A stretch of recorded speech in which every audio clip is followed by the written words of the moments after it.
Welcome to the 22 Cruise, where today we'll be showing you our newest addition to the collection.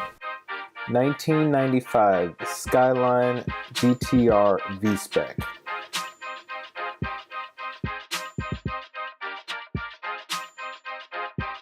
By the time we all started getting our first cars, there was one movie that we all loved, Fast and Furious.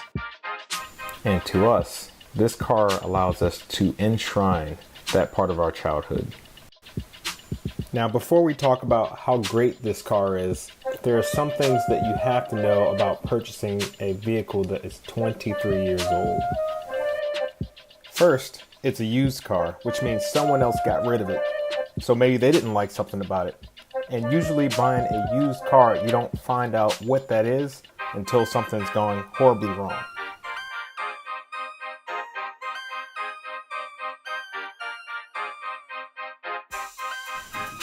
Second is that anytime you go to do something on the car, you end up finding things that you may not like or things that just don't work.